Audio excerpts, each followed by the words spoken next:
come all to learn and grow. Welcome to the Village Talk Show. Come all to learn and grow. Welcome to the Village Talk Show. We discuss what people need to know, empowering them to learn and grow. We discuss what people need to know, empowering them to learn and grow. Give praises to Jehovah, from whom all blessing and knowledge will flow. Blessing and knowledge will flow. The Village Talk Show, dedicating to empowering the community to live a healthy, safe, and financially capable life, helping each one of us in realizing our dream at any age, any point, starting from today, day. Success. Come all to learn and grow. Welcome to the Village Talk Show. Come all to learn and grow. Welcome to the Village Talk Show. We discuss what people need to know, empowering them to learn and grow. We discuss what people need to know, empowering them to learn and grow. Success is not spoken, it is done. Success is done. Come on now. The Village Talk Show. Talk Show. The Village Talk Show.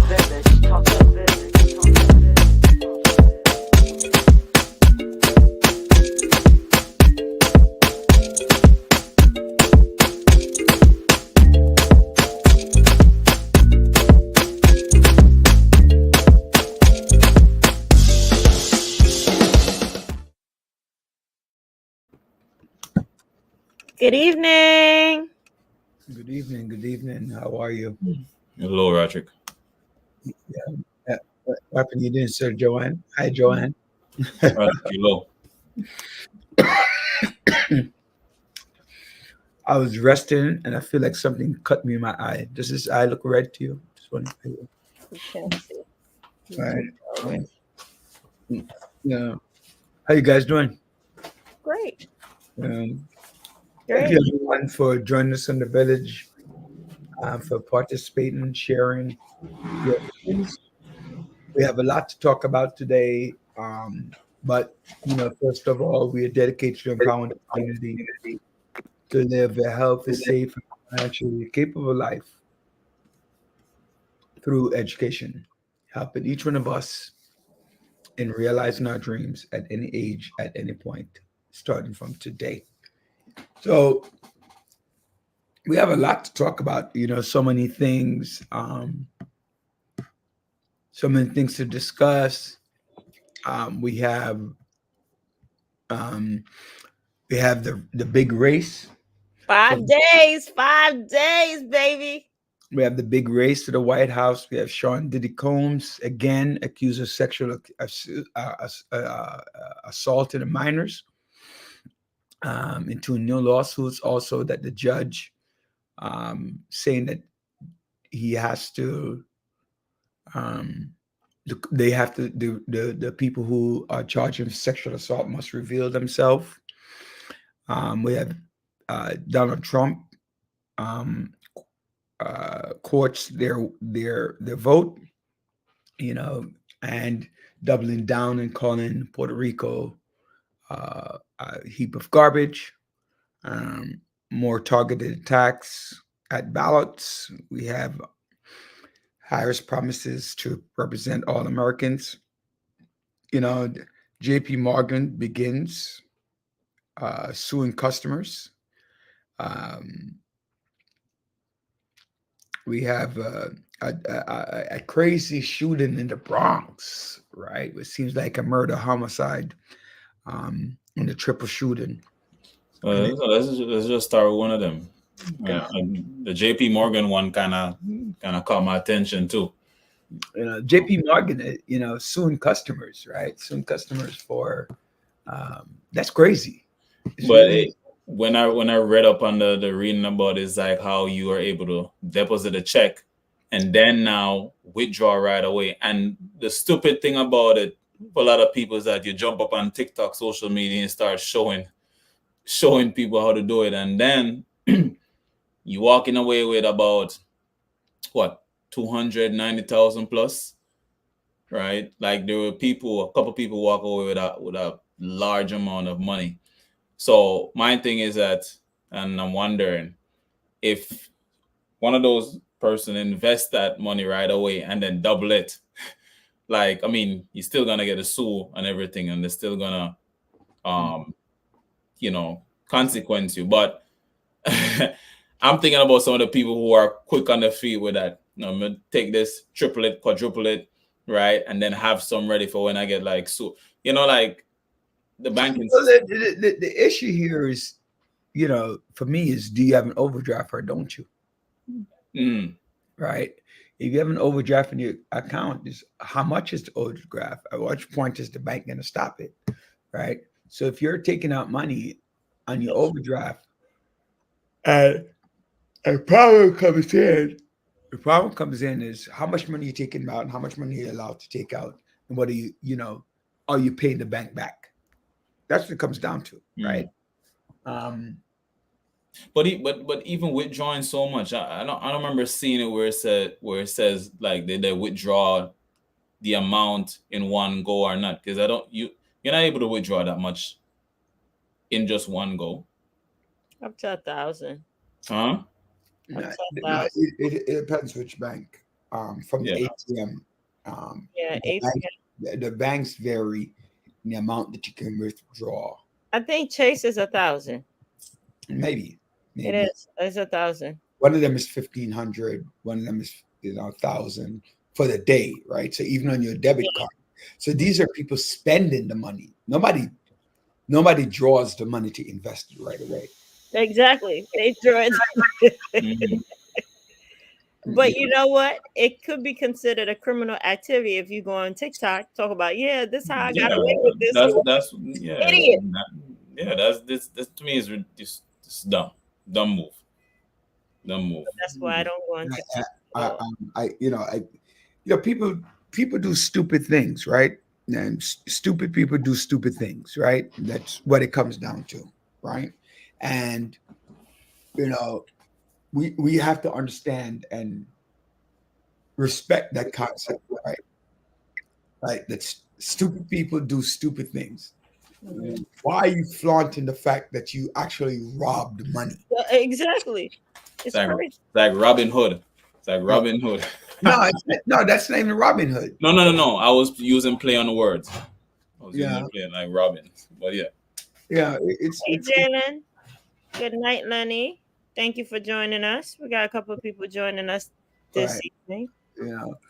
Is Empress on? I didn't see her. I know she's she's away. Right. She's away. Traveling. She and her wife, they're traveling in Asia, Southeast Asia. Is it Southeast Asia? The Philippines, that's Southeast Asia, right? They're kind of but before I forget, there are a couple of birthdays this week. A lot of birthdays. A lot of birthdays. October, I tell you, October, take it over. Happy birthday to Deirdre, RN. Yes. I don't know if she's listening, but she listens. She's one of our wonderful listeners. We have a lot of listeners with October birthday. We need to have something next year. October, our October appreciation birthday month. My cousin Charlotte, her birthday was this week. My uncle, their birthday was this week. My cousin Michaela, our uncle, his birthday, and there's a few others like immediately off the top of my head, and I was like, wow, this is just so many birthdays, right? So many birthdays this week. So happy birthday to everyone who's celebrating their birthday. All the Scorpio people, the biters, the stingers. Thank you. Is that what a Scorpio sounds like? Like a scorpion? No, we can move on. You're dry. You're dry. You don't have no sense of humor. The Scorpio people. Yeah. I have no happy birthday to all of them. love for them. So we could definitely jump to commercial and then now dive into some political stuff, and Rock can come on same time. Hmm. All right. All right. Let's do that. Let's do that. All right then. Let's see. Lenny asked, Want to get your personal income tax, business corporate tax, self-employment tax, quarterly tax, payroll tax, or sales tax filing done professionally? Yeah. Call U.S. Bear LLC 718-676-0519 and take the worry out of your personal and business life. Tax compliance issues should be left to the pros. So when you want your business to grow, call the pros because a successful business matters. U.S. Bear LLC also handles accounting, bookkeeping, business startups, consultation, real estate, and many more services. Call U.S. Bear LLC 718-676-0519 and ask for Howard DaCosta, CEO, to book a 1-hour evaluation at no cost to you. Take remote control of all your needs and U.S. Bear LLC will follow your lead. Want to work but don't have a social security number? Yes! Find out about getting a tax ID to pay your taxes. Call U.S. Bear LLC or log on to www.usbear.com. Team up for success. Call Howard Housing Solution today for all your real estate needs. Sellers, we can get top dollar for your home, and our vast network of professionals can facilitate your move and help you purchase your dream home in another state. Buyers, we have a pulse on the market and can get you in a home quickly. Property owners, we can manage your property efficiently and allow you peace of mind. So why wait? Call Howard Housing Solutions today at 646-825-5560 for your sale, purchase, or property management needs. Conveniently located in East New York, Brooklyn. You can come to us at 577 New Lots Avenue, Brooklyn, New York, or we can visit in the comfort of your home. Call Howard's Housing Solutions today at 646-825-5560. Howard Housing Solutions. Real estate simplified.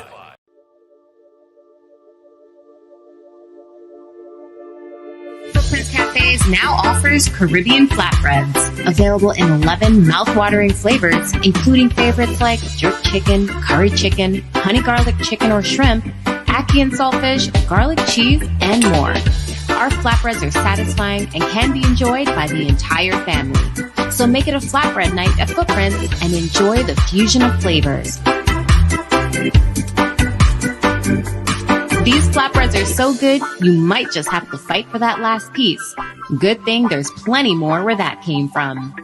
Get yours today from any of our Footprints locations. Want to enjoy your flatbread at home? Then order on Uber Eats and get it delivered right to your door. We'll see you there.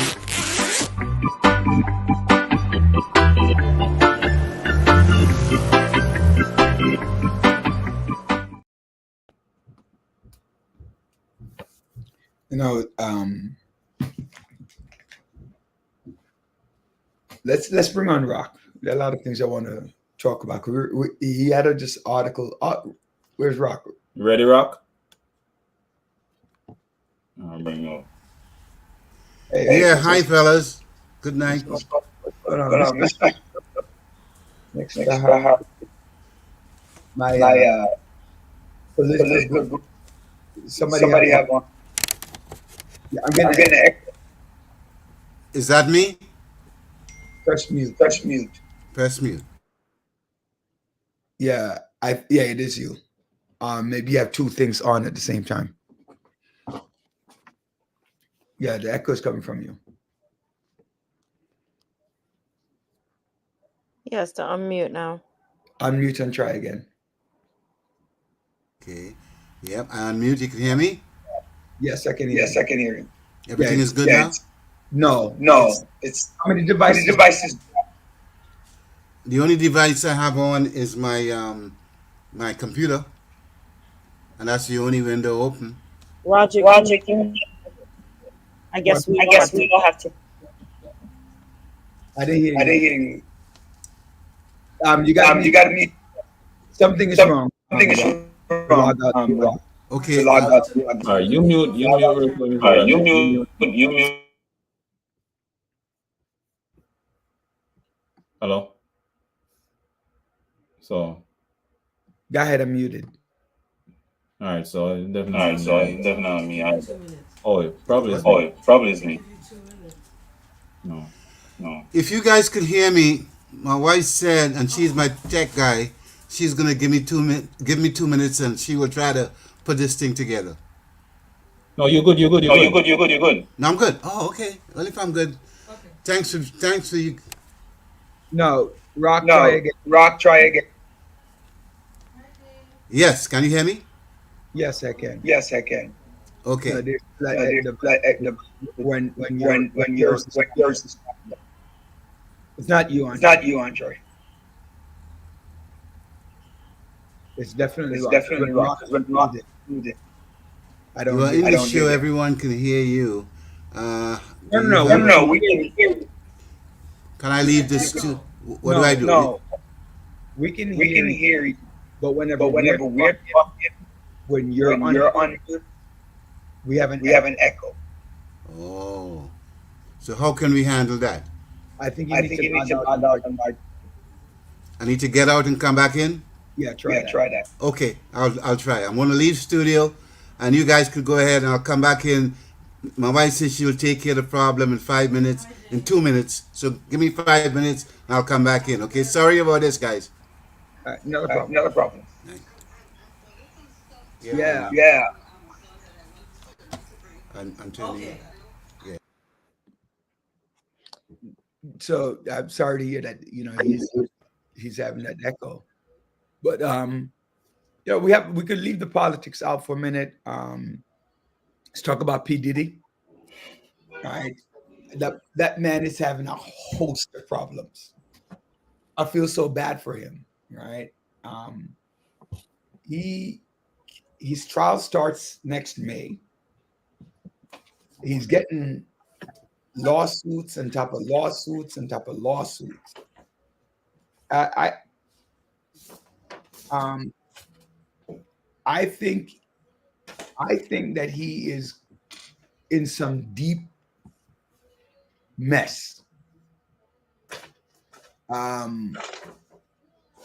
Even though the judge ruled in slightly in his favor that the complainant has to identify themselves, right? Complainant has to identify themselves.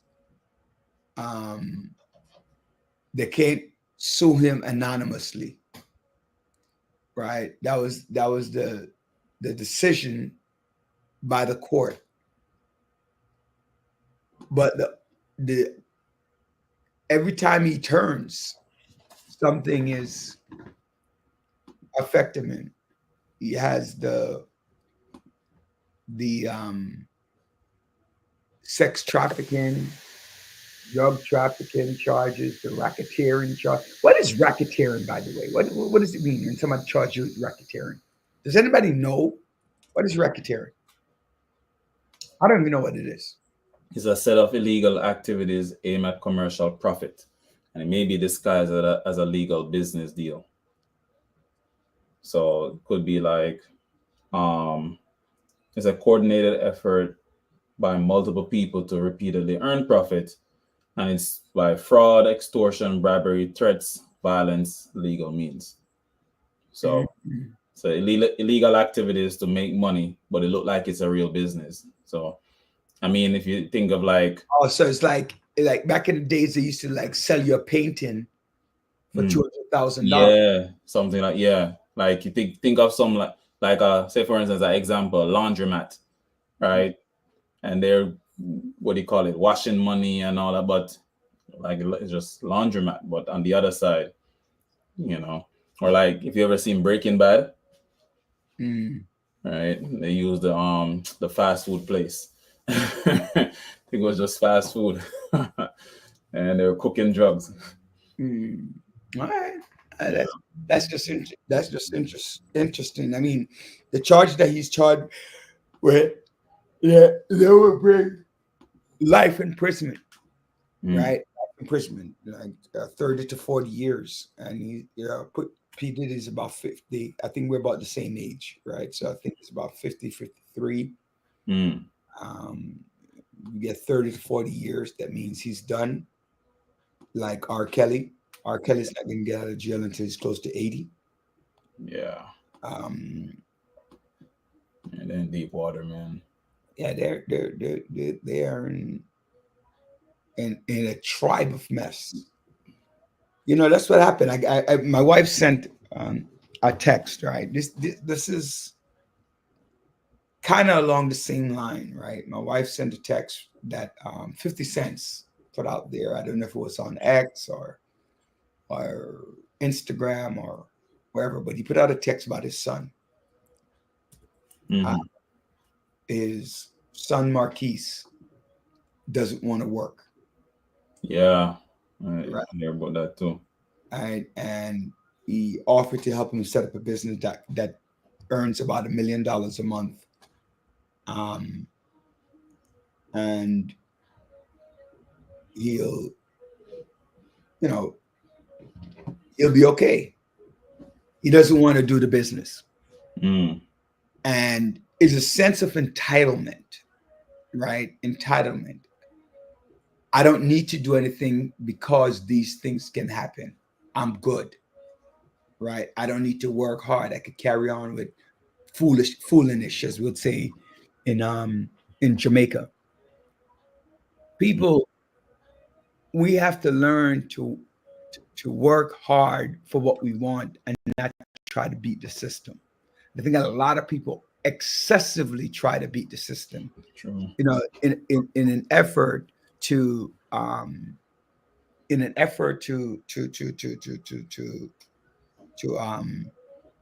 to get ahead, right? In an effort to get ahead, or in an effort to show that I can do this, Yeah. right? The attitude is like that. Again, good evening, everyone who's joining us. For some reason, my right, I I got hit in the right eye, so I don't know what happened. So you guys can read on about the You lawsuit. messing with people today. What's the amount of the lawsuit? They didn't say. They didn't say how much the lawsuit is for. But I'm assuming is a couple of hundred. They're all soon, like when those lawsuits happen, they're suing for hundreds of millions of dollars, especially because they know Puff Daddy has money, right? I'm just not to mention he's always changing his name. What is his new name now? What is his new P Diddy? P Diddy, It's still P Diddy, Puff Daddy. but he don't want to be called Puff Daddy anymore, right? Remember, P Diddy, Brother Love. that's his new name, Brother Love, or that's your new name for him? No, that was his name, Brother Love. Yeah, He was loving everybody, so Brother Love. He went with that. and that's hence the name, right? That's what's going on. But it's tragic, right? It's tragic, especially to see if you're a black men, right? If you're a black men who were able to raise themselves out of poverty, right? Who's to raise themselves out of poverty and bring themselves to the next level to do that.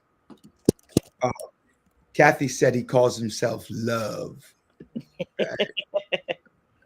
He calls that's these are Karen informed me that he's talking about racketeering and real estate theft. Some of the thing. Philbert, hey Phil, long time. Long time, Phil. How are you doing? Who's back there? Is that John with us? That is John. Yeah, I can't. I'm in this room. I'm actually my cousin has real estate in Clarion, Pennsylvania. You know what that is? Dr. Bryant, you know what Clarion? Clarion, Clairon. CLA. It's close to Pittsburgh. Okay. Right. Close to Clarion University, the home of Kirk. They love wrestling. Kirk Angle, the wrestler. So he came out here and he started his investment deal, and So What happened to the Yankees? he got stuck in my. I don't want to talk about it. Just get off my phone with that crap. That's insulting. You're up. Hey, You get paid $40 million, John. $40 million. Oh, so this was the lawsuit regarding JP Morgan. The lawsuit is based upon what you took, I believe, like what people took unlawfully, right? They took the money with the intent not to pay it back. So I guess they're suing them for that. Because in essence, it's stealing, right? It's actually criminal, right? It's actually criminal for that. But it's basically whatever whatever you took, they're gonna sue you and send you to court for it. And you have to justify it in court, right? Again, not because they sue you mean they're gonna win, but whatever you took, they're gonna sue you for it. And you know what? It's interesting. I think they might even put on legal charges on that. What do you think, John? Yeah, it could be. Yeah, because you're causing them to go to courts, and it might add to it. But the Yankees were very disappointing. They should have won, obviously, game 1, and they should clearly have won last night, game 5. I was talking to a few people last night, and I actually got to stop watching the game because I'm like, it's the 5th inning. You're up 5-0. Got your ace on the mound. You got your ace on the mound, and he's pitching a gem. Aaron Judge comes on. This is a routine fly ball. He's having his best game, right? Put the Yankees up 2-0 with a bang. Followed behind Jazz Chisholm. 3-0. Giancarlo Stanton, a monstrosity to the right field. A no doubter. You felt good. You're clicking on all offensive cylinder and pitching cylinder. A $40 million a year man drops a fly ball. A routine fly ball. Opens up the gate. The next batter, a multi-million-dollar shortstop, boots a ball to third base. Cole comes back, strikes 2 out. A routine play at first base. My son, who I would have benched. I'm telling you straight up, I would have benched my son. And he's 12. I would have benched him. He didn't charge the ball to get it. Right? I tell my son, John, make all the plays you can. Don't depend on anybody else. He's looking at Garrett Cole to cover first base. Garrett Cole, and as a pitcher, you're told the ball is hit to the right side, go to first. He doesn't go to first. Anthony Rizzo doesn't charge the ball. Nobody's covering first. Mookie Betts gets there. Shohei run scores 5-1. Freddie Freeman, who I think they should have walked, hits a base hit. Well, he can't walk him with the bases loaded. But he hits a base hit. Another 2 run scores. Teoscar Hernandez comes up. It's a double. It's a monster double. I just went to bed after that. Well, at least last week we had the ladies. Okay, the Liberties, they brought it on. They kept us going. Speaking of the Liberties, talking about it last week, they decided not to fine both coaches. Right? They decided not to fine both coaches on insulting the referees officiating for the first time. Because, if you're as a coach or player, you're not supposed to insult the referees or say anything about the officiating, you get fined. And they fine them. They chose not to fine them. I guess they're saying that they're agreeing with them, or that the officiate needs to get better. What do you think? Why would not? If you always fine, why you don't? What are your thoughts on why they didn't fine them? Any thoughts on that? Why you think they didn't fine the officiating for the finally? It's a serious offense, right? But now they decide. I mean, my thought process is because it's like they were right. Like the people who were insulting officiating, they were right. Mm-hmm. But are you conceding that they were right by not fining? Are you changing the rules that now people can? I'm wondering what the rules on why they didn't find them. Yeah. Maybe they thought they were right. Maybe they had reason to gripe. I was thinking that, John, but think about it. You fine people thousands of dollars, Mm-hmm. 25,000, 50,000, depending on what number of offense. I don't think they would have fined the ladies that much, but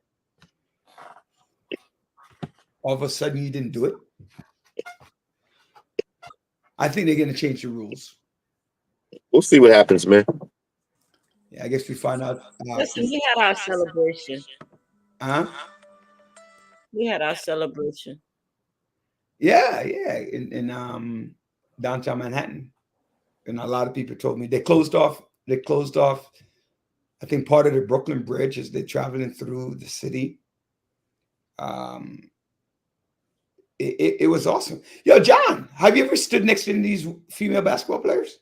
Have you been seeing any of them? Man, I've stood next to some of them, and I'm like, "Hi, how you doing?" I'm like, "Hi, how you doing?" Nobody told you behind to be short, okay? Yo, you're shorter than me. Is that what you talking about? They're like, I stood next to Lisa Leslie when she was playing. She being 6'4". I'm like, dang, girl. I'm like, what? I'm like, how you doing? I love tall women. Let my wife not hear me say that. I get beat up. Get licks, boy. Get licks upon your head. Licks is not even a word, dude. If she hears me, she's gonna punch me in the jaw. And then Well deserved. Yeah, but the good news is I'm not home, so she can't punch me in the jaw until maybe tomorrow.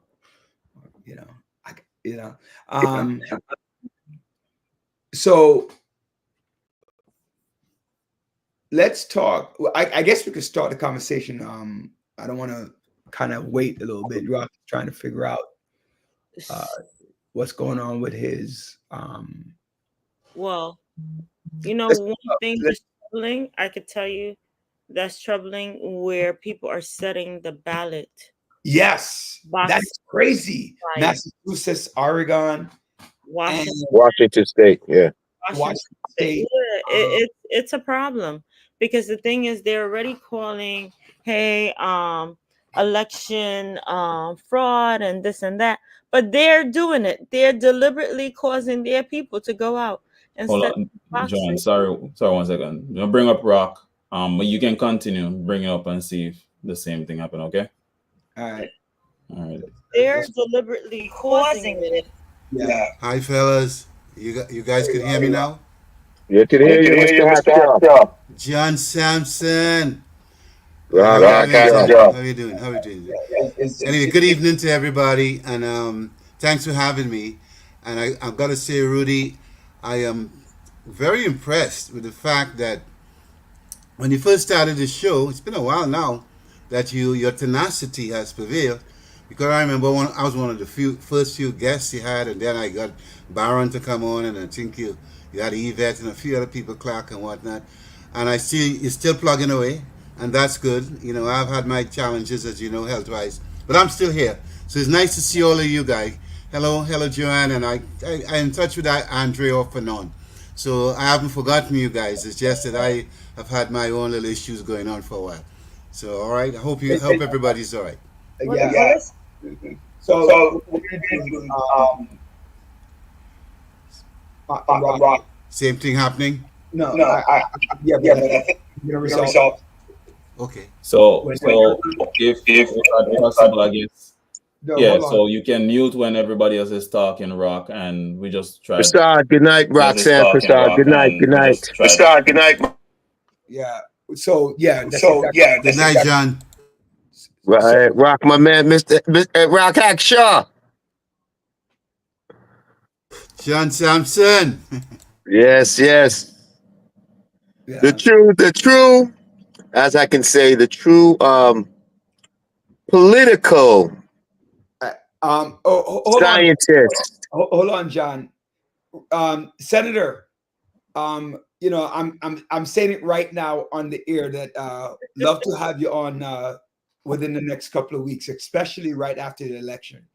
And by the way, good luck, Senator Prasad, on election day, because you're up on the ballot as well. So good luck. Yeah. I hope people get out and vote for you. My people in Canarsie, Brownsville, East New York, parts of Bergen Beach, all that area over there, get out and vote for Senator Prasad. She's been doing some great work. I know she's been working very collaboratively with Community Board 17 that I represent, and Community Board 18 that she represents, and 16, right? I know she represents a few more community boards, but she's been doing a hellacious job, John, in that district over there and being supportive. So good luck on election day. Looking forward to working with you and continue working with you. So Amen. Hoping to have you on in a couple of weeks as well. Rock, have you? Go ahead, Rock. I just want to say hello to Senator Prasad. I didn't know she was on, so I got to show my respects. Bless up. Evening. Let's get into it, right? We started with the ballot box burning. Let's talk about. Let's go to you, Rock, for a minute. I'll cut to the chase, bro. Just come in, Rock. Give us the breakdown next week, Rock. Yeah. Well, I have written 4 articles since Trump got shot. 3 of them have been printed in Canada. 1 has been printed in Trinidad. And I think Mike Roberts said they're going to do one in the Caribbean Times today. So I don't know if it's up or not. In these 4 articles, I sent 2 of them to Roderick, and I sent 2 to Andre.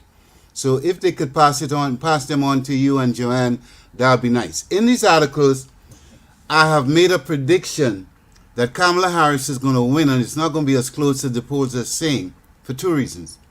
1, the women are going to vote her in, and now I see all the media starting to realize that, because of the abortion issue, and the abortion issue is a life and death issue for women, and that's why it's so, women is going to go out in numbers. And the theory that's been prevailing for years in political science is that white women vote the way the significant male in their life votes. And that's been, other books been written about it, and it's been out there. And my thesis has been that for the first time in history, because people thought in 2016 they were going to go with Hillary Clinton, turned out they didn't. They went 52% for Trump, white women. But for the first time in history, white women are going to vote opposite to the white male in their life, and they're going to deliver a victory for Kamala. But let me give Mrs. Harris. Well, let me give you another reason, and I put this in one of my columns. Since 20 2018 and 2020, 2022, a lot of new players have come into the game. And when you research these new players who are claiming to be either political consultants, marketing firms, etc., you trace them right back to Republican operators with money. And what they have been doing is they have been flooding. Well, this is what NBC finally broke the story long after I wrote it. They call it flooding the zone with polls. And these polls are always showing Trump either winning or within the margin of error. And most entities take polling averages. So if you raise Trump's stature in the polls and his numbers, it would look as though he's doing well, but he's not. And I've more or less bet my career in it. I've been in politics in New York since 1973, and I've been in politics. It was thrust upon me in my cradle: political activism, community activism. My father was a community activist, a diplomat, an elected official, etc.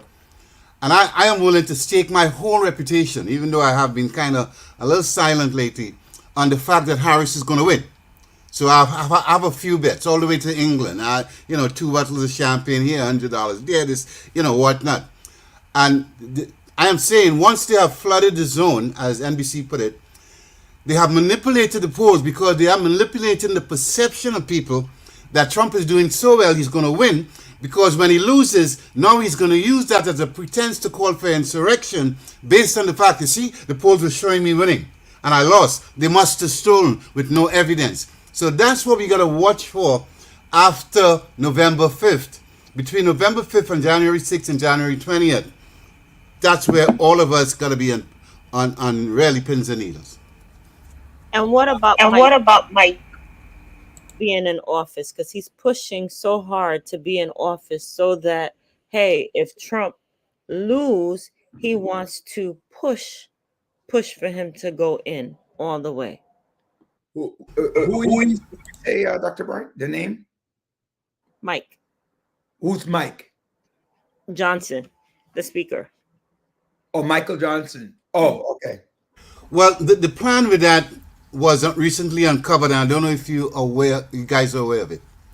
Within the Constitution, if when the date is called for the Electoral College to be seated, if some of them don't show up simply because their states have not ratified the college, the slate, they will have to deal with the slates that are there. And there's a plan afoot for Republican governors to mess with the process. I wouldn't use the F word on your show, Rod. I respect you that much. But there's a plan to, as we say on the street, F up the situation and muddy it up. And by causing these obfuscations, they will only be seating slates coming from, let's say, Mississippi and Kentucky and places that they would have won. And Mike Johnson is then going to say Trump, it's going to get to the Supreme Court, and that's what they want, because they believe that the Supreme Court, the justices of the Supreme Court, they are going to rule like they did in 2000, and give it to Bush, that they are expecting that it will rule in Trump's favor once there's any kind of obfuscation based on the Electoral College or based on the election itself. So expect a bunch of lawsuits, expect all kinds of nonsense to go on after he loses on Tuesday. So Mike Johnson is part of that conspiracy, my dear. I don't know if I agree with you, Rock. The Electoral College has an obligation. That's why there's an issue with Mike Pence. The Electoral College has an obligation, a legal oath obligation to ratify the popular vote of that state and the constitutional component of the Electoral College.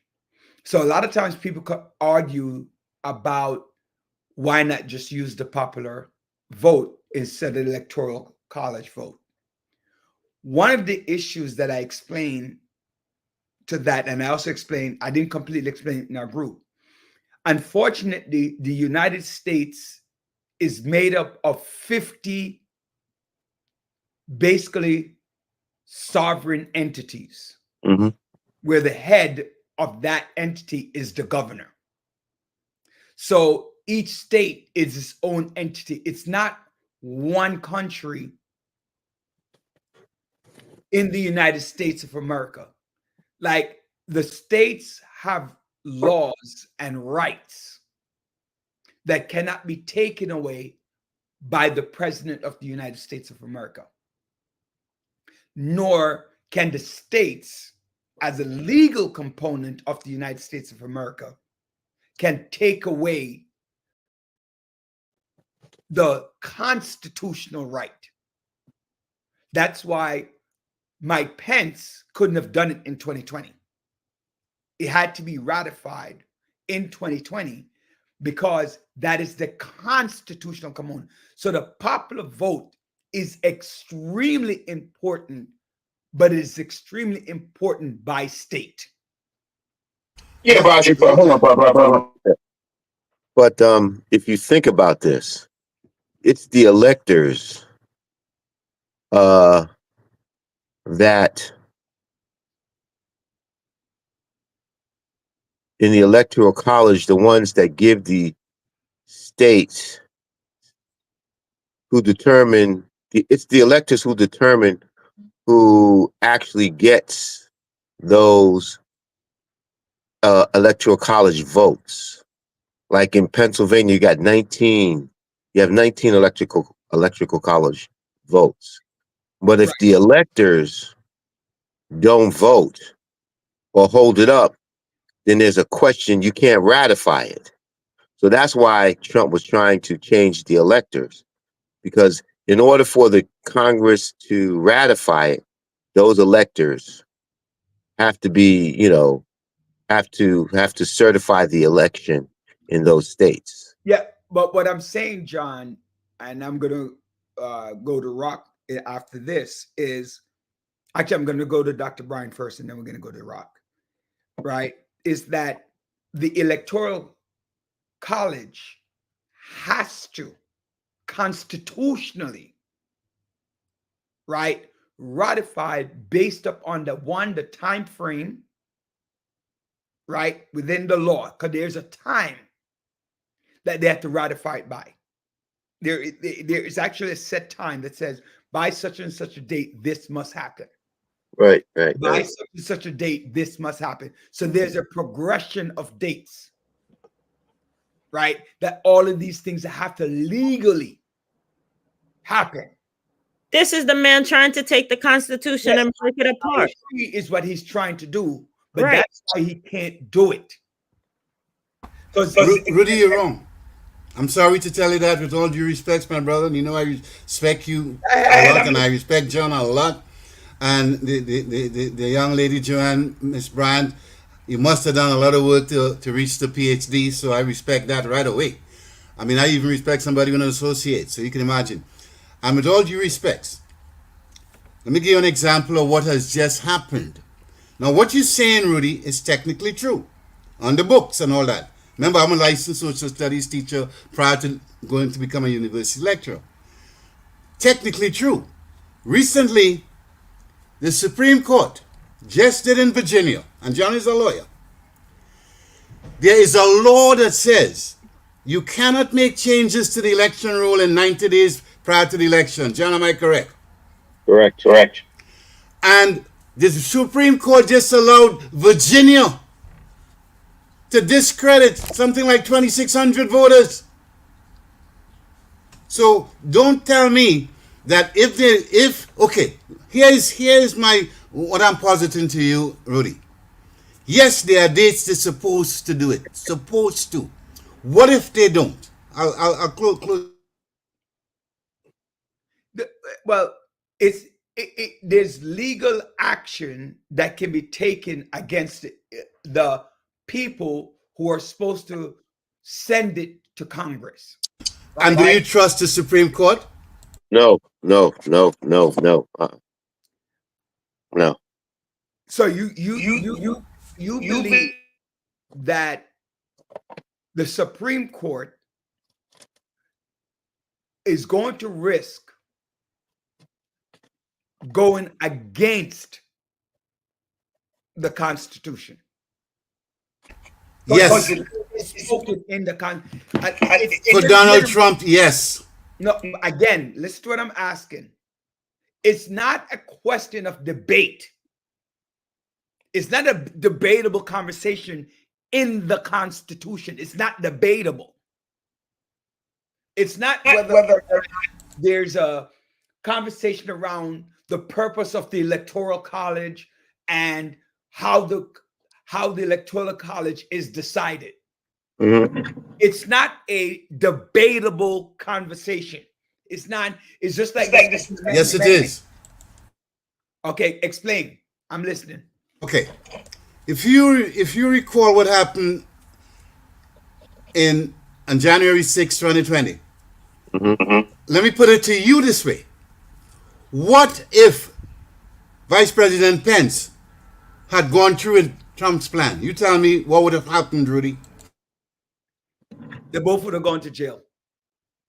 You believe that conservative Supreme Court we have would have really ruled the right way constitutionally? You have that confidence?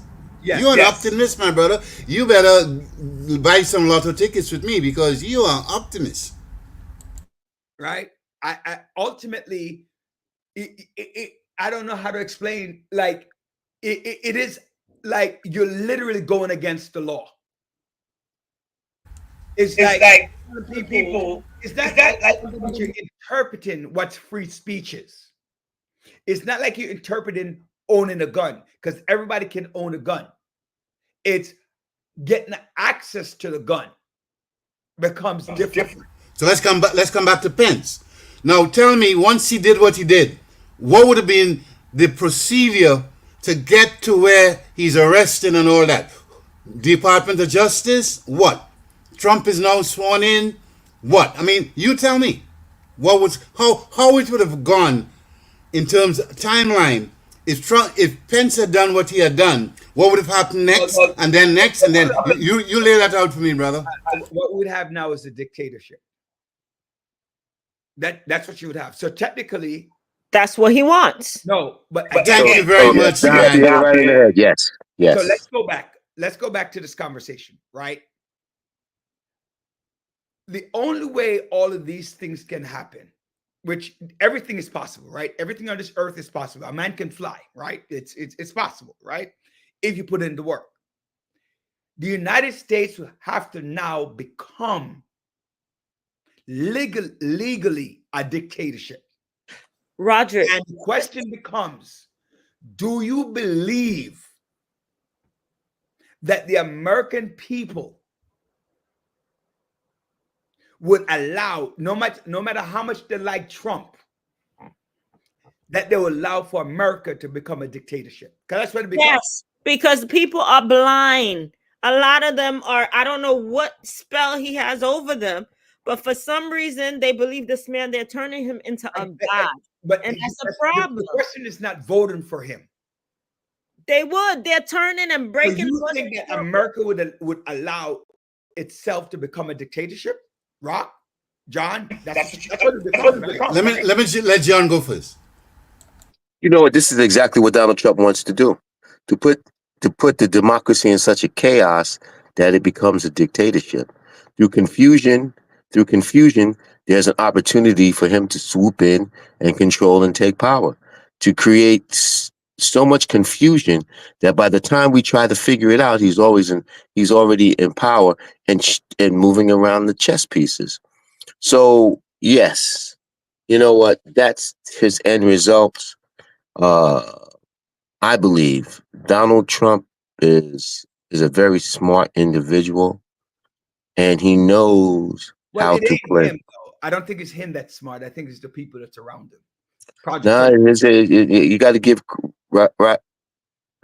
Rudy. You have to give credit where credit's due. I've been making this argument. Donald Trump doesn't care. It's like he's sold to the devil. All he wants is to be president, and whatever you put in front of him, right, that is what he wants to do, right? And he will do. So I guess the dictatorship component is feasible, but you'd have to have collusion with Mike Johnson, the which is Democrat, not which is not unthinkable. right? That entire Republican Rudy, the man just said he and Johnson has a secret. He said this on Sunday. Come on, Rudy. You look, my brother, you're being naive. And I'll tell you why you're being naive. I'm just listening.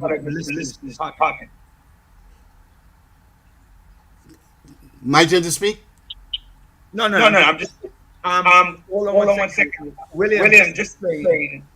There are no primaries for Kamala's election, so both sides are shitty choices. I'm not sure what you mean. I understand there were no primaries, but the president steps down and the electoral college voted her. I'm not the electoral college. The delegates, Democratic DNC, voted her in. So I just want to address constitutionally that's allowable. So there's nothing unconstitutional about what happened between Kamala and Joe Biden. Nothing. There's nothing it's just smart for that part. Rock, you were saying. I have to piggyback on Mr. Sampson here. Trump wants to create chaos and confusion. Because out of that chaos and confusion, the Chinese people always say there are possibilities. Amen. And the possibilities he wants is that if this thing ends up in the lap of the Supreme Court, he honestly believes they are going to break his way no matter what. Now, if you look at something, when they were talking about that immunity decision, Barrett dissented, but only dissented on the basis of saying that you should be able to use what he does in office, even officially, on the witness stand. The other five said no. Now, my feeling was that Judge Chutney, Jamaican judge, I forget the name. I'm kind of getting Chutney. Bear with me, Rudy. I ain't a young whippersnapper like the days when we first met. So, Judge Chutkin, to me, should say she has sorted out, and the only official capacity he has is to uphold the law. And that will put the Supreme Court in a quandary. Do you agree with me, John? Yeah, I would agree with you, Rock, on that. So here we go. So now Trump looking to create all this confusion, obfuscation, and stuff to create this. And his people are out there waiting to season that, to do some very nefarious stuff, to do some violent stuff. All right? And if you're priming people to believe that I'm going to win, we're going to win, the polls are showing me winning, even though the polls are lying, even though we are manipulating the perceptions, and then you lose. And these people who are in there, this is the problem in America, by the way. Let me say it right here so you would know where I'm coming from. We are in silos. And Obama's talked about it, and he's correctly true. The people on the right especially, they consume themselves with 24 hours of right-wing media and Christian nationalist media. And they are not in a real world. They are in a cocoon and a bubble. And when Trump loses, they will have to come back down to reality, and that fall, there's no cushion. So they're going to be extreme in their actions. So that's what Trump wants. And then if it ends up in the Supreme Court, he believes they will rule his way. And then, here we go, the end of American democracy. Correct. So at the end of the day, Rock, is a conversation. Okay, well, let me address William for a moment.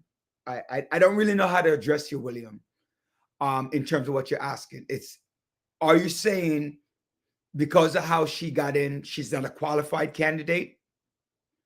Are you saying that Trump is a qualified candidate? I don't get the point of what your comments are. I do understand that when Biden stepped down, she stepped in. When you have to understand that there has to be a person representing a party.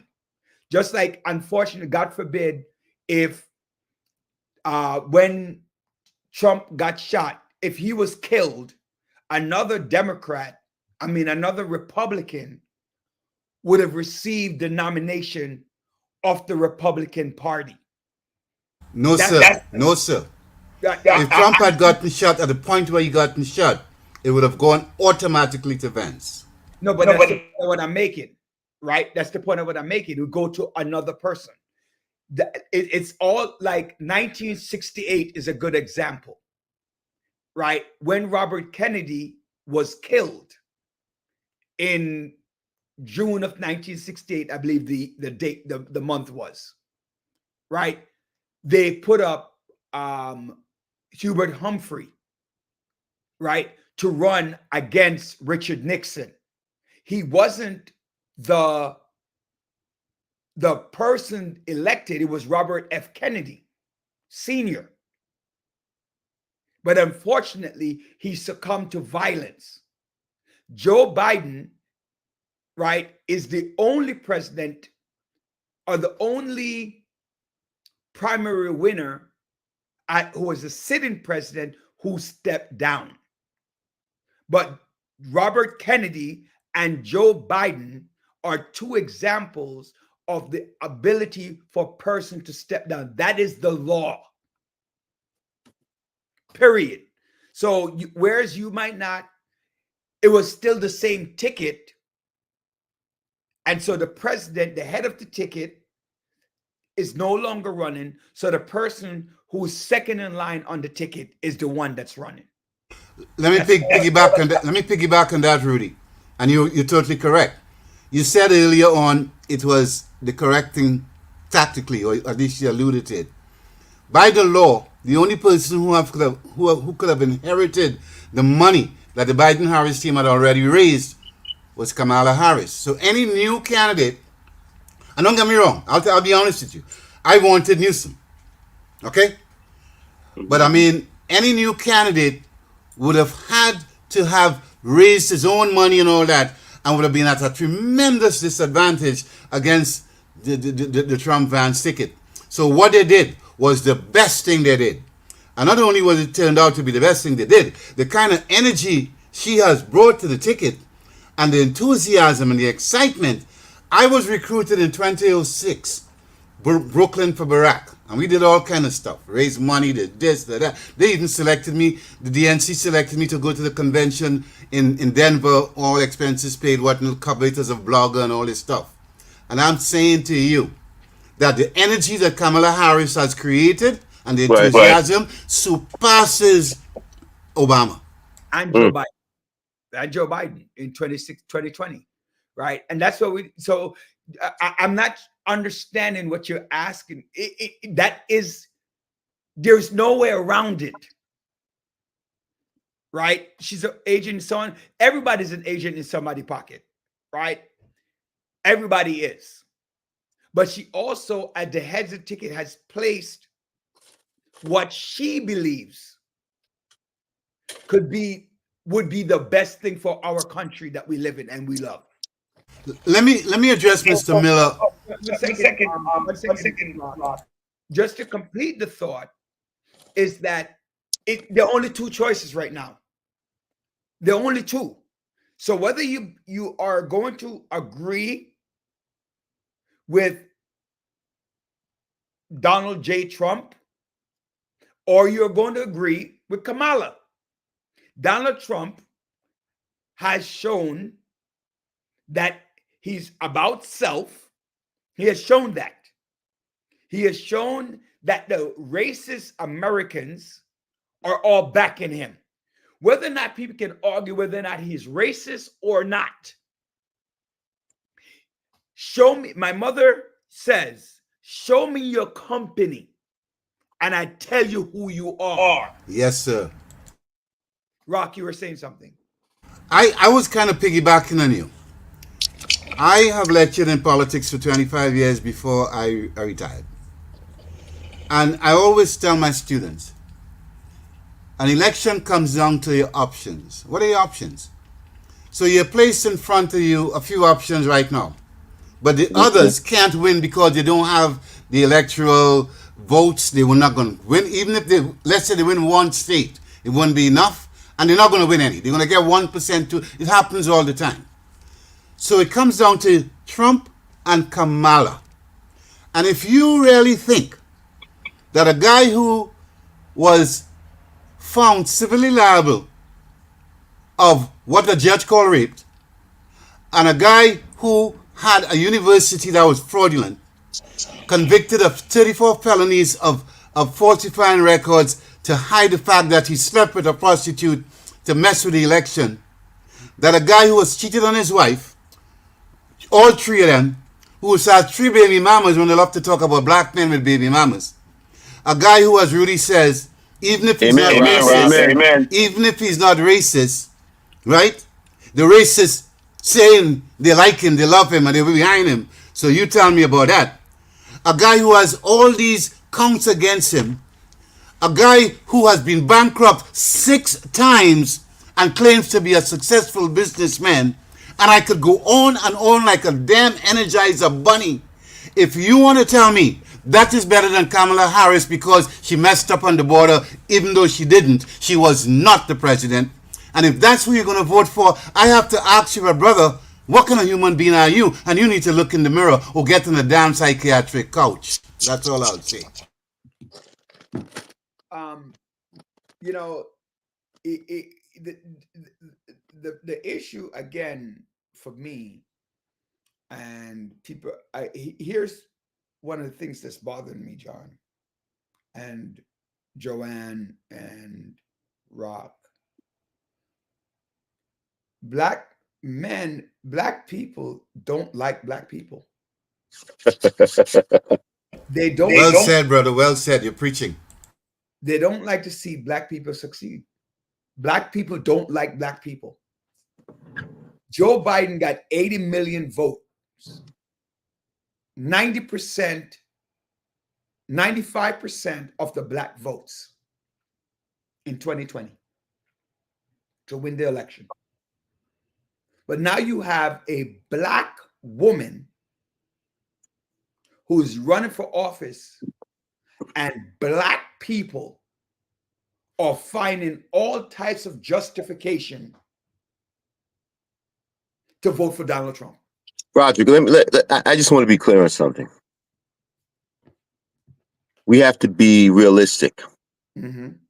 When you look at some of our urban communities, the majority of people that represent those urban communities, Chicago, New York, whatever, are people of color. Why do our communities look like this when we have elected officials in powerful positions that can change the dynamics of what a community looks like, or the changes or the impacts that they have? So just because the person is black does not mean that we need to vote for them. We have to look at their policies and what have they done while they're in office.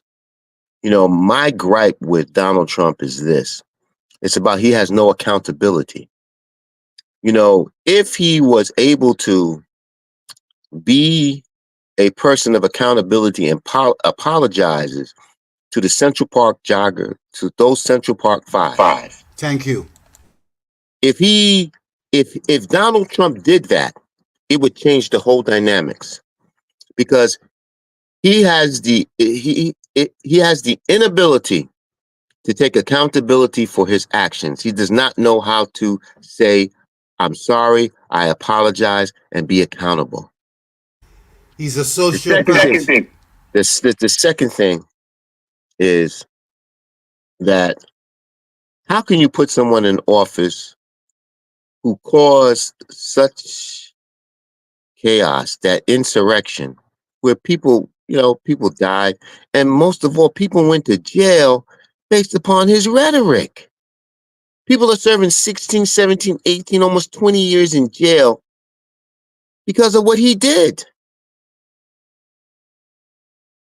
You know, we have to look at ourselves, irrespective of who you want to vote for. But the bottom line is, and Rock said, if you show me who your people, I mean, look who surrounds himself with. Even the rally, people are feeling comfortable to say that. Before, they never did, Rock. You know, John, they kept it to themselves. John, I gotta take a page out of what Rudy just said. Black people and black people, black on black. Look, I learned the hard way. Okay? I ran for office. You know that, John. You know that, Rudy. Ran for office a few times. I tried to put together a Trinidad base. I said, build my base, step out, bring some Caribbeans with me, widen it, try to get some African Americans and whatnot. Do you know the most criticism I got was from Trinidadians who said, I am too militant, I'm too angry, I'm too this, all because I said this. Let me tell you what I said. In 1798, the New York State Legislature started. That's the history. And from 1798 to 1998, when I ran, 200-year history, the area that I was running in, which was, you know, where Rudy, you know, John, you know, where Rhoda Jacobs was, 85% non-white, always elected a white person.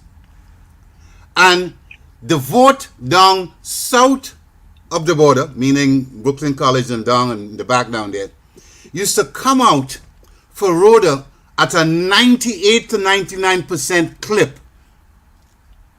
And we used to lose. And I'm showing them this. And they're telling me I'm a Caribbean nationalist. She actually paid the Trinidad and Tobago Nurses Association to endorse her. She actually went to the Caribbean Life and called me a militant Caribbean nationalist and all this stuff. And my own people, and it hurt, Rudy, it hurt John, because they're telling me that, oh, I'm this, I'm that, I'm too angry, I'm militant, I'm blah, blah, blah. And they had a church, and this last thing I'll end. There was a church ecumenical independence for Trinidad. And they invited me. You know what's running that year? You were running that year too, John. Ed Roberts, he was running for judge. Yeah, two Trinidadians, very rest in peace. Two Trinidadians running, right? You would figure they would invite us to the ecumenical church service, Trinidad Independence, what it was, 30, 60, 30, 32, and 32, 30, whatever. Anyway, they said, okay, you guys come, we're going to let you guys speak, blah, blah, blah, blah, blah. Here I show up at the church. Ed shows up at the church. Dressed up, tie, suit, clean. Clean like John Sampson. Clean like Clarence Norman. Clean like Rudy. And we show up at the church. And you know what they did? What? They let Rhoda speak and didn't let her speak. And now they said, okay, Rock, you and Ed could speak. We're having a little function later for food and whatnot. You could speak there. So when I got there, I told them, I said, listen, they are going to try to take that Parkway celebration you guys had. The Jews are going to try to take it. And you need political help to help you keep it. And if you think that the Jews were having a celebration and I was running against a Jewish person, and this is not racist, because I'm not. I try not to be. My mother is a Christian and she would roll in her grave if she knows I was to be a racist. I said, if you think a Jewish person would let me speak and not let the Jewish candidate speak, I'm telling you guys, politically speaking, you guys are not ready. It was a whole uproar in the hall, and they said they will never support me, and I will never win, and all this stuff, and therefore, here I am, a guy who just didn't make it in politics. But you made it in academia, my brother. Well, to some extent, I guess, and I also made it as a freelance journalist, and we had one of the kicking blogs in history in New York. Roommate New York politics, you know. But I mean, first I want to speak up to a lot of our listeners. Thank you for watching The Village. I'm Roderick Daly. I'm your host. I'm here with our guest, and sometimes I want him to come on as one of our co-hosts. To talk politics, especially when things are happening in politics. I know that he and I are both going some personal issues, and he has been dealing with. We're talking about Rock Hawkshaw. We're talking about the expectation of what might happen on Tuesday leading into January 21st. 2020, 2025, right, and the election. And we're now talking about, William has gotten us to talk about a little bit about the ascension of Kamala Harris to becoming the Democratic nominee, and we're just simply explaining. So the question, simple question that we have, right, and we are debating, and thank you, Sinclair, for bringing up the conversation. So thank you for telling us to provide a great platform. I thank you all the listeners out there who are listening. The real question becomes: it's not about Kamala Harris, and it's not about how Kamala Harris got to her position. The real question is, and I brought it up earlier, Rock brought it up, and welcome back, Dr. Brian. I know you have some issues that's going on around you, and you have to be in and out of what's happening. So hopefully everything is okay. The question becomes: are you gonna? He didn't say that Puerto Rico was a garbage truck, right? He didn't say it. Somebody at his rally said it. Let me stop you there, Rudy. Rudy, please give me one split second. He said, this is his words that he said before the event. He said the Democrats and Harris and Biden, they are garbage, they are vermin, they are scum. He said that. It's on record. I've heard it many times. No, not that component I'm talking about. You're right. That you're 100% correct. What I'm saying is the comment about Puerto Rico being a floating piece of island of garbage. Island of garbage. He shows up in a garbage truck. He didn't condemn the conversation. He didn't. Right? He was attacking Biden. Right. So the question is it his belief, or he supports the belief? And if you support the belief, it is your belief. That's my comment. So am I going to, and again, people always talk about economics and blah, blah, blah. The middle class makes money. If you understand economics, there are two people that vote for Donald Trump in high numbers. Extremely poor people, white poor people, look at the red states, people who make little or no money, they vote for Donald Trump. Why? They vote on, what is it called? Christian values, pro-life, right? They vote on those values. That's actually, I literally check the numbers. People who make $1 million or $250,000 plus, in that range. Middle class, you make more money on the Democratic regime than you do on the Republican regime. The Republican is for the rich to get richer and the poor to stay poor. That's it. Preaching, brother, preaching. And people have to come to that understanding, right? The stock market flourishes. Right now, the stock market is going crazy under Democratic regime. But Rudy, it's the same thing. But our Democrats take our people for they take us for granted. Yeah, they really do. And they figure, we gotta wait. Every time it's always we gotta wait. Mhm. And there's nothing wrong with just taking care of our needs first. There's nothing wrong with that. Everybody can get a piece of the pie, but we're always reluctant to do that because we all are. You know what's wrong with us Democrats? We're too worried about optics. We're too worried about perception. We need to do. The only thing you need to be worried about is doing what is right.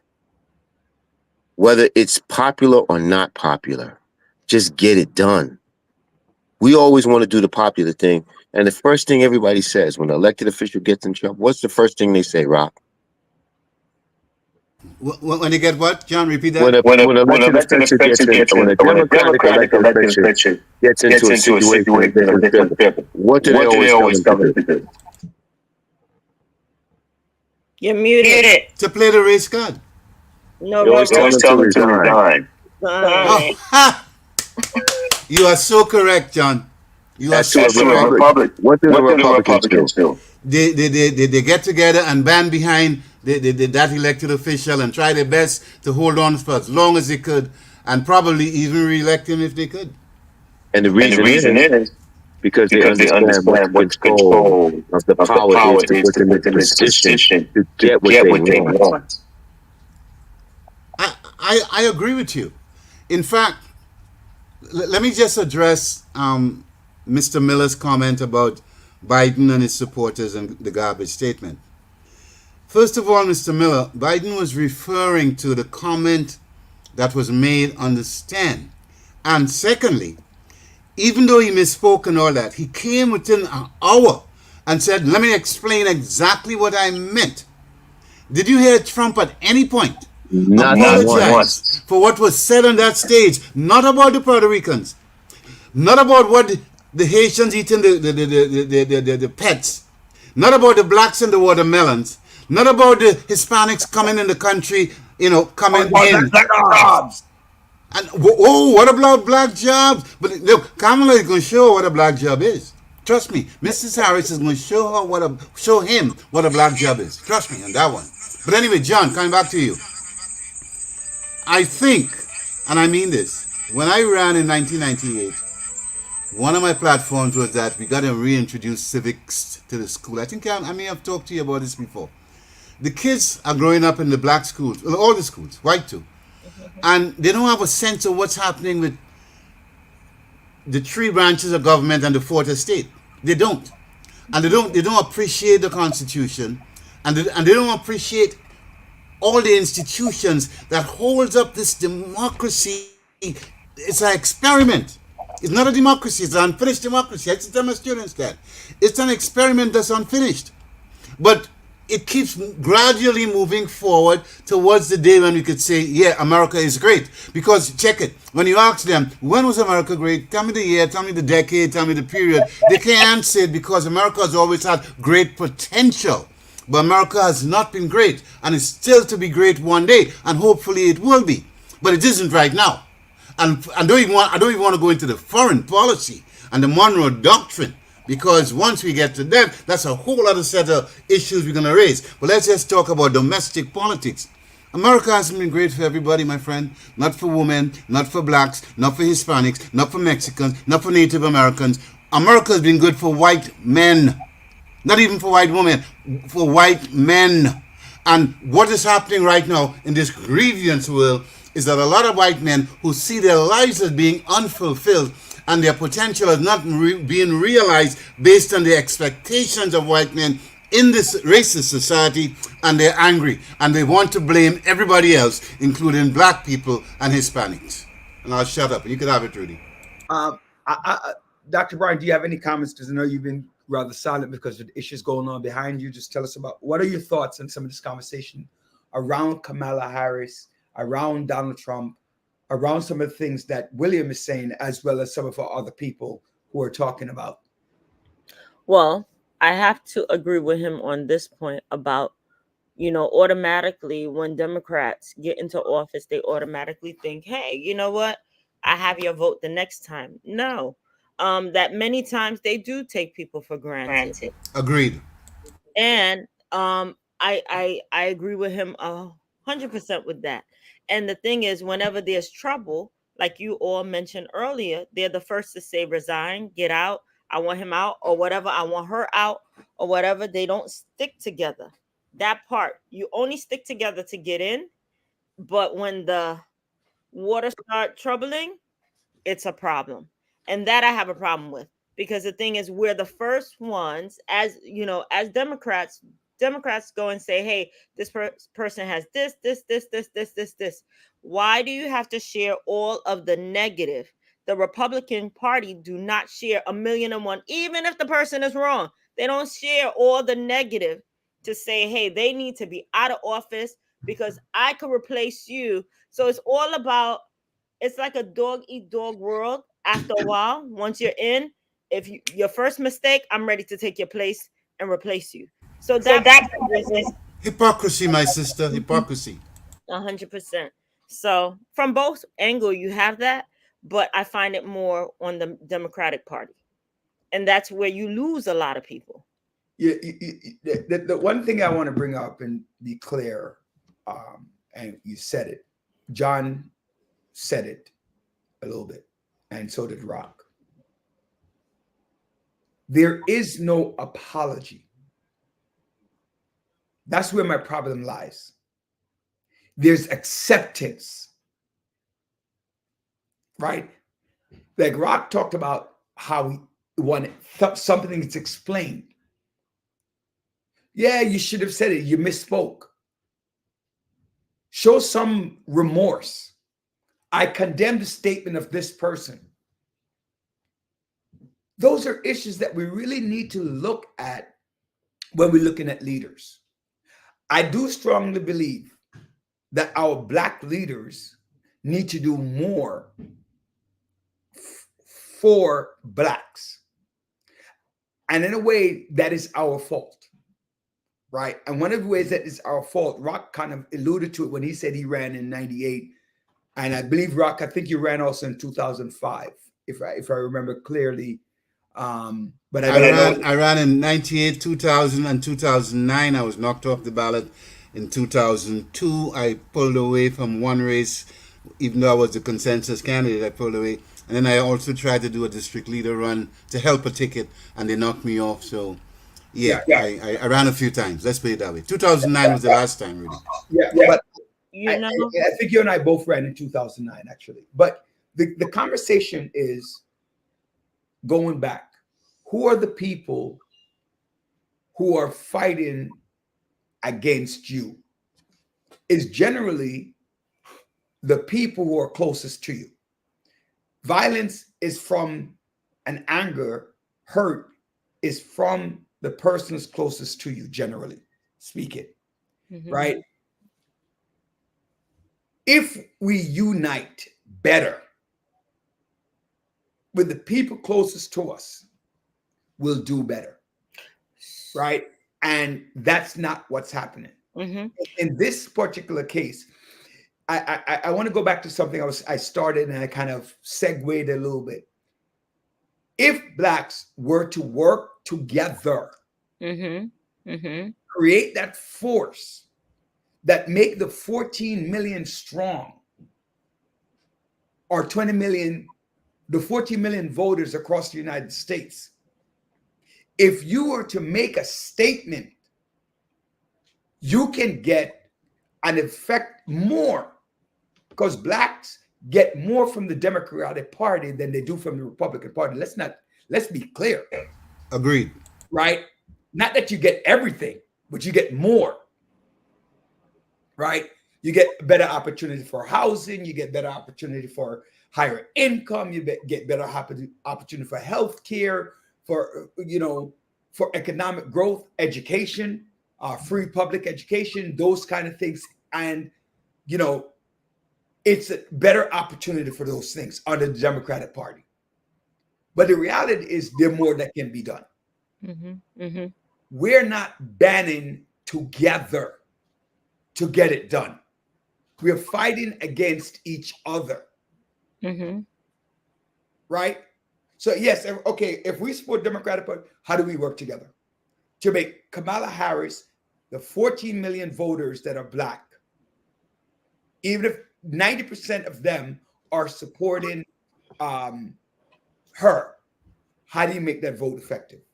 What the group that that we're in have to, everybody's here and everybody's there. I see that in the group. That's why sometimes I don't even participate in conversation, because we're not in agreement that these are the things that we need to work on within our Black community. I really believe that it's got to start. Well, okay, And I know you'll agree with me on this, Rudy. Oh, I think so. I know you'll agree with me on this, Rudy. It starts with the parents in the house and the parenting and all that. Okay, agree. But once we move beyond that, we are giving our kids to the school system, the educational system. And if they are failing us in terms of this American experiment called democracy, in terms of identifying what the system is, what the rules are, how it's played, the institutions, the three branches, the role of the fourth estate, all these things. Kids are coming out not being attached to what is really affecting their lives. Right. You know, and with that in mind, they're not going to vote. What do they want to do? Come on. They want to party and BS. That's it. Party and BS and have fun and all these things. And it's only when they get a crisis. Look, I used to run Flatbush East Community Development Corporation. We used to get money from the DHCR, right? Helped organize the community, you know, tenant groups, neighborhood watches, real estate people, whatnot. And I'll tell you this, and that used to be located right there between Avenue D and Clarendon on Nostrand. And the catchment area probably, let's give it a square from the junction all the way to Utica, back up to Eastern Parkway, back down. So we had a big catchment area. If we said, let's organize that building and make a tenants association, and we would hire the kids to drop the pamphlets under every door in a building with about maybe 200 apartments, maybe 1,000 people, whatever. And we would hire them and they would do it this week, they do it next week, and we see have a meeting coming up, Christmas, the day, well, anyway, a meeting coming up down the road. A lot of advance notice, whatnot. And John, you know this, and Rudy probably knows it well too, and maybe Miss Brand. When the day come for the meeting to organize that tenant group, and we would list all our objectives, all the things we could do, all the monies we could get, and the things we could share them to, and this and that. You're lucky if you get a dozen people show up for the meeting. Am I wrong, John? Tell me if I'm wrong. People, one of the issues that we have, people ride on the backs of people without accepting responsibility to make it go further until they lose it. And when they want to react to it. Because of the lack of civics. That's the point I'm trying to get to. Because of the lack of civics and people really understanding what's going on. They would have all kind of blames. They would blame economics, they would blame this, but they don't even understand basic economics. No. That's the point, right? Martin Luther King in 1968 spoke about going to vote. 1968, and every year we're telling black people to go vote. Oh, I vote because I vote with. In 1968, 56 years ago, he's telling them to vote on November 3rd because they fought for it. Now, that's only 56 years ago. And Rock, John, Joanne, we're not doing a great job. Because I'm 50 and I vote. And I do ask my wife to vote and my children who are old enough to vote. But I don't think we're doing a good enough job of saying why. Right. To vote. The why you need to vote. We're not doing a good enough job for that. Because we don't keep the legacies. Just like I would say, we talk about family legacy, generational wealth. We don't talk about why it's important enough within our own families. Right? I know it's not the same subject, but it's about the continuity of the purpose of our own existence. and making the next generation better.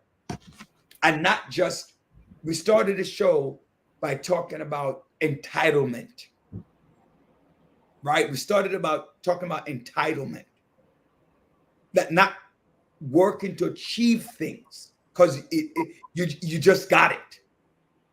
Mommy and daddy just gave you what you wanted. You didn't have to work for it. You just have the right to vote. You don't even know how the importance of voting is. And voting along your issues. That's a problem. You're preaching, my brother. Yeah. You know what I'm upset about? That more people did not, especially Roger, you brought this up last week, that more people did not get involved when false claims against our own different part of the Caribbean is being spoken about, that we don't stand up and we don't unite. It's a very great point.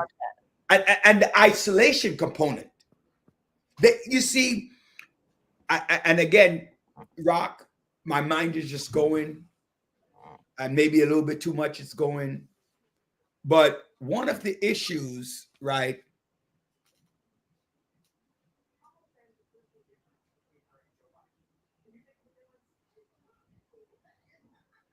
Roger?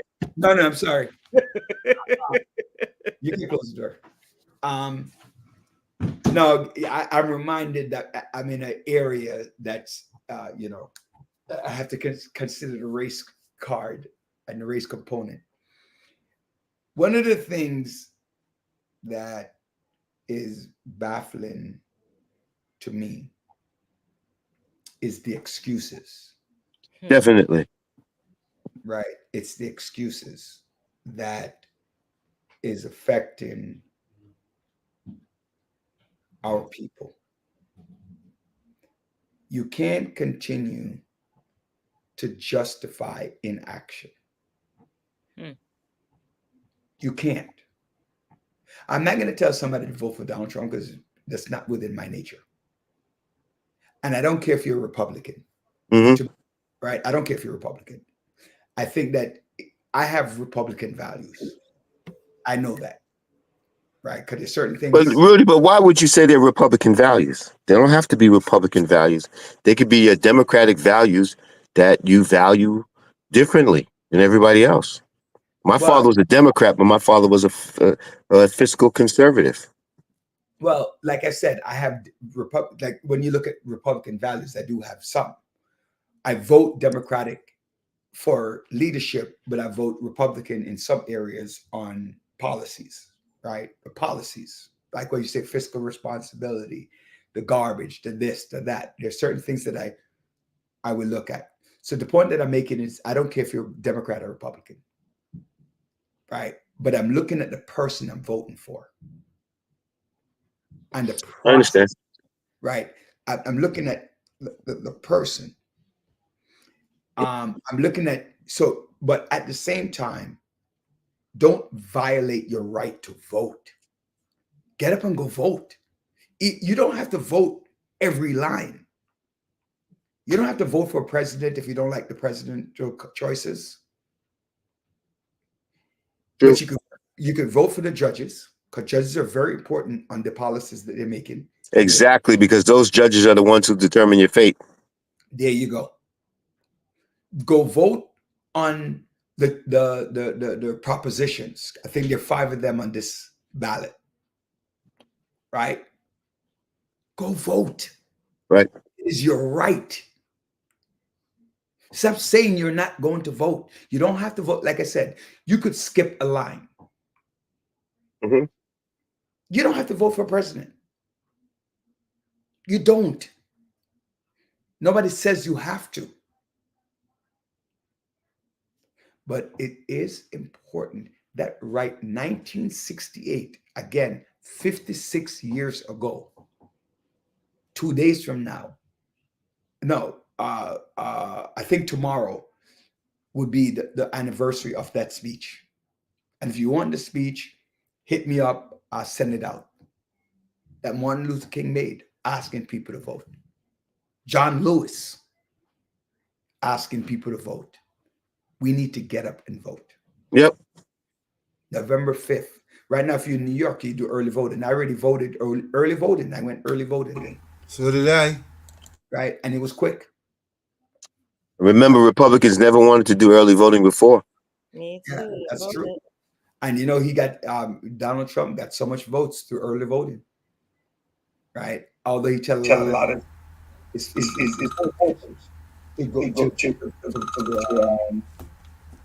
not to do voting by ballot. And they did. Right? So, you know, I don't care how you vote. I just need for you to vote. Like I said, you know, I can speak freely and say, you know, there are people who I do endorse on the ballot and would love, you know, to vote for them. Obviously, I said one, which is Senator Roxanne Prasad, Monique Chandler Ward. I mean, she's doing great work with the mental piece, boy. She's very strong advocate for mental health in New York. You know, I think she's doing her work. Kirsten Gillibrand up there in upstate New York, and in Washington, Yvette Hakeem Jeffries. These are all people that we need to look at and support, especially if you're in New York, the New York area. You know, and just support the candidates who are supporting you. Any final thoughts, Rock? My final thoughts is to leave you guys with a little optimism, because I see, one of the things about being a freelance journalist is you get a lot of calls from a lot of strange people with a lot of strange information sometimes, and you got to be careful, because sometimes you may jump the gun and write something and somebody set me up. But I am told from some good sources Kamala Harris is going to pull off North Carolina. That would be a big upset. So I'm leaving you guys with that, so that we could. But John, before I go, text me your email so I could send you my last two columns, the one that's gone viral. All right?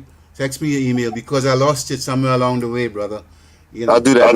No problem. Yeah. You have my number, right? And Rudy has it. You could get whatever. Okay, I'll get it from Rudy. And if you want to, Miss Bryant, if you want, Rudy could send you my emails. If you don't have it, I'll send it to you. It's in the village. It's in the village. Oh, okay. Yes. Okay. Village access to read it. I think that's where you said. So thank you guys for inviting me. As I said, Rudy, it's been a while, and as I said before, I admire your tenacity and your determination to move this thing forward, to educate people, and you're doing a good job as far as I could tell. And I'm always here if I'm well enough and wrong enough. Of course, I'm going to Trinidad for a month for Christmas. So if you want me back, I'll come back. First time in 52 years, John. First time in 52 years. Yeah, you know. So anytime you guys want me, just holler me. And John, you owe me a call, by the way, okay? We haven't had a long chat. Yes, sir. Got it. Okay. So you take care, Miss Bryant. Nice seeing you again. And Rudy, as always, my brother, one love. So take care. Thank you. You know what? We thank our listeners for participating and keeping active throughout this whole conversation this evening. Thank you for being engaged. Thank you for your comments, your likes, your love, your share.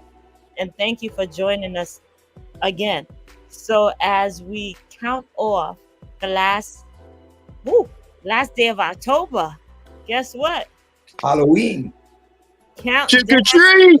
2 more months, and we're saying Happy New Year. So please enjoy. Don't rush it, Doc. Don't rush it. No. I said in 2 more months we'll be saying Happy New Year's and everything. So listen, all right, Doc. The countdown. But in that saying, enjoy your day, enjoy your life, celebrate those around you. Don't fight over this election because it'll be over like that. 5 days, if you haven't voted, go out and vote. It is your opportunity. A lot of people died on their way trying to allow and make sure that everybody received their opportunity to vote. So go out and do so and educate Amen. young people along the way to say that don't take it for granted. People are working hard to take away your power. So don't give it up freely. Amen. I think all of our listeners do get an opportunity. You get out to vote. Enjoy your vote. Utilize your right to vote. That's one thing. We didn't get a chance to offer up our condolences to the family members and all those people in the Bronx who were killed. 3 people were killed in Longwood section. We didn't get a chance to offer our condolences to that. So to the family members, the friends, and everyone out there, we at the Village Radio Talk Show wish you the best and comfort in this time of need. To everyone, we thank you for joining us on the Village Radio Talk Show. We're dedicated to empowering the community to live a healthy, safe, and financially capable life through education, helping each one of us in realizing our dreams at any time, at any age. Success is not just spoken, it is done. Please continue to like, share, and participate on our radio show. God bless each and every one of you. Enjoy tonight. Good night. Good night. Hey.